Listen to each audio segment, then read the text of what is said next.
Massachusetts Beer Reviews. We are back again, and this is going to be not really craft beer and not really bad beer, just a regular old beer here. It's an imported beer. It usually comes in a green bottle of 12 ounces from the Netherlands, from Holland to be exact. You know what I'm talking about. This one is premium quality with the star on it, Heineken lager. That's what the canned version looks like.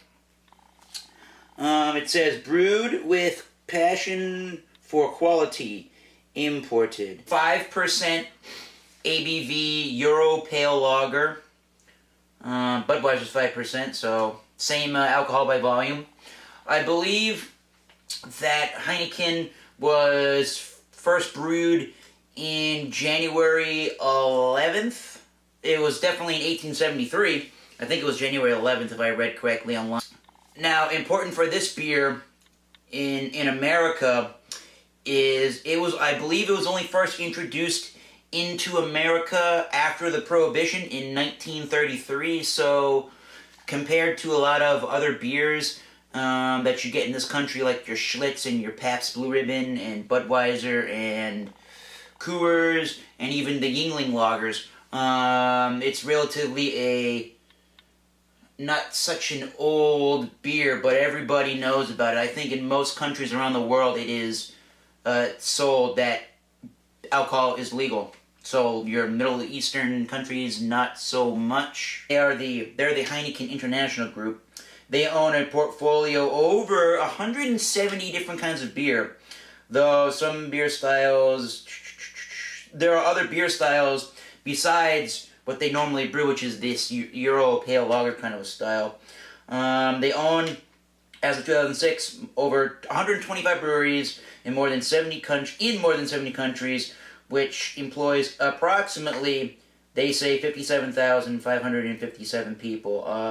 Their two largest brands are Heineken and Amstel, and they also do stuff with Foster's and Birra Moretti. Okay, enough talking about the beer. Let's be about the beer. I'm going to try it in a Pilsner glass due to a Huggies Beer Reviews I just watched. Hopefully that retains the head a little bit more and gives it a aroma. There's a 12-ounce can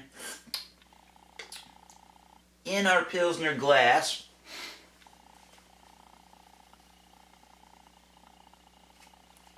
It is very popping and fizzing and all that good stuff. It definitely has the typical sort of a egg white head on it.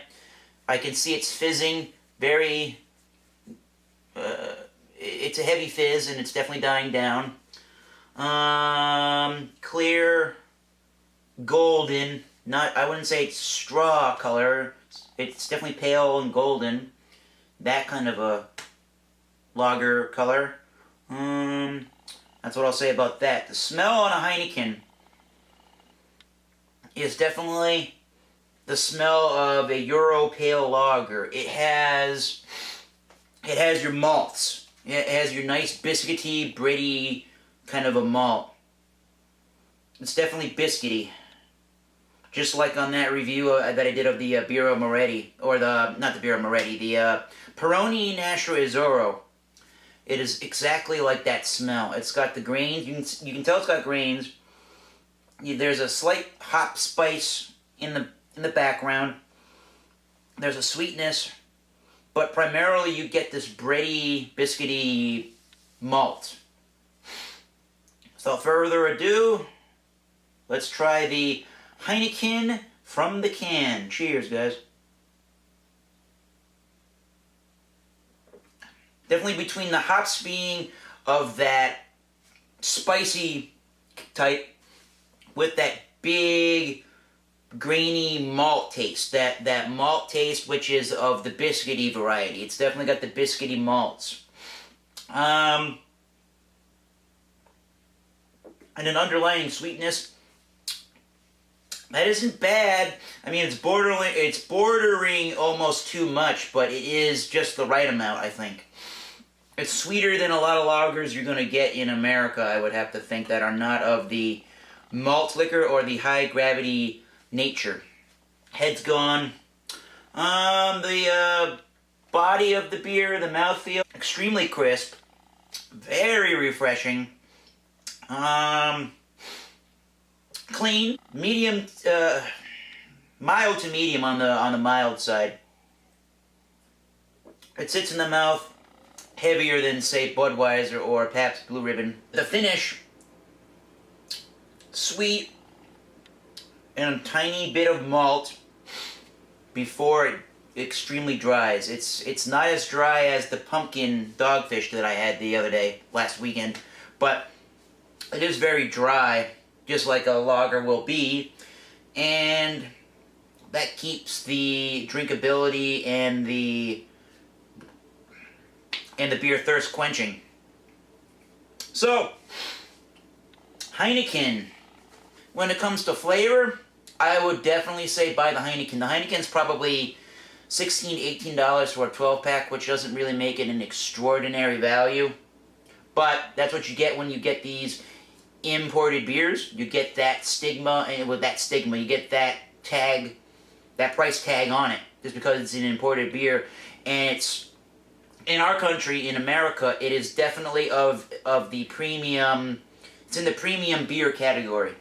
And by that I mean most of our lagers and our light lagers are going to be classified like that. You're going to have your premium beers, your High Lifes, Coors Banquet, I assume, and Budweiser. Those are in your premium categories along with your imported Euro lagers. And then, you know, value beers, which are your Bushes and your natural lights and your Keystones that are designed to be cheaply made. And they tell you that, the companies tell you that they're intended to be in the marketplace at that kind of a value. Let me give you my Beer Advocate style rating, 1 out of 5. I'll give that a 3.25. I'd rather drink this, to tell you the truth, than a lot of other lagers that everybody knows and loves, like I just described and mentioned earlier. But just the only thing that's, you know, off-putting, the only off-putting thing, it's not an off-putting beer. It's very palate enjoyable. It's not skunky, even though people get that, especially from the green bottle. It just has that really weird sweetness, and it actually does have in this can a slightly metallic taste, but it's just a little bit too sweet for me. It is definitely not its main flavor, the sweetness, but just a little bit too sweet. So maybe the light lager has better taste than the regular Heineken. I'll find out one of these days. Again, 3.25, rambling, sorry. 3.25 for the Heineken lager. And until next time, keep tasting those great beers. See you soon.